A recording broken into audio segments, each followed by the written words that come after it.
ننګرهار کې د زیاتو ورښتونو او سیلابونو له امله خلکو ته مالي او ځاني زیانونه اوښتي.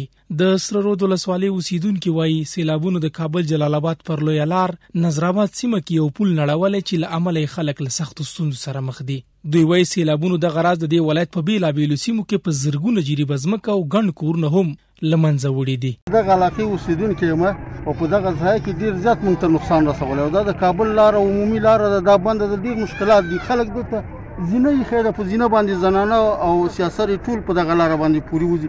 ډېر مشکل ده، دغه مشکل د دې خوا واړه د ټوله د مشکل سایه ډېره زیاته هغه غوښتنه هم دا ده بس چې دغه د پول مثلا لږ لوی جوړ شي، لږ غټ جوړ شي، دا دومره اندازه کې جوړ شي چې د دې لاندې باید موټر یا چتیر شي چې دا بندش ونه کړي. دغه د کابل جلال آباد عمومي سړک دی او دغلته پخوا یو پل و چې هغه پل اساسي نه و جوړ شوی، چې غیر معیاري و او دا اوبو وړه دی. اوس خلک ډېر له ستونزو او مشکلات سره مخ دی.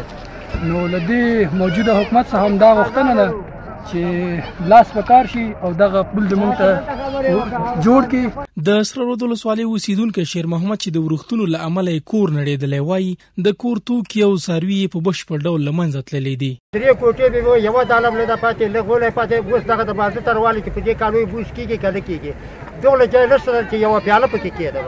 د کورنۍ غړو ته خو زیان نه دی اړول، کورنۍ غړو ته زیان نه ده اوښتی او ډېر یوه غوا یو خوسی دا د کوټې لاندې شوې ده. د ننګرهار چارواکي هم مني چې د دې ولایت په یو شمېر ولسوالیو لرې پرتو سیمو کې د تېرې شپې د ورښتونو له امله سیلابونه راوتلي او خلکو ته یې مالي او ځاني زیانونه اړولي دي.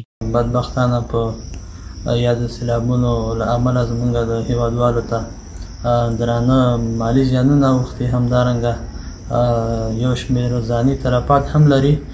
له ټولو نه زیات مالي زیان چې دا د بټي ولسوالۍ کې اړولی چې تقریبا هلته یې په سلګونه جریبه کرانیزه ځمکه تخریب کړې ده او همدارنګه مالي زیان هم لري چې زموږ یو تن هیوادوال په شهادت رسېدلی، سیلابونو وژلی او همدارنګه 3 تنه نور چې دا تریتم شوي دي.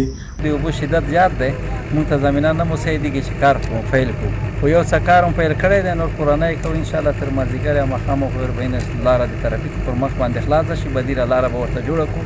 د پول جوړول په اساسي شکل باندې د ټولګچو تارو وزارت محترم مقام سره به خبره شریکه کړو، هغې نه به هدایت وکړو چې دوی دپاره بودیجه ځانګړې کړي، موږ په اختیار کې راکړي، غواړو چې دغه پول په اساسي شکل سره ورغړو. چارواکي زیاتوي چې دغه سیلابونه ډیری په بټي کوټ، روداتو، خیوي او سره رود ولسوالیو کې راوتلي چې پکې زرګونه کرنیزه ځمکه له منځه تللې او یو شمېر کورونو ته یې هم زیان اړولی دی.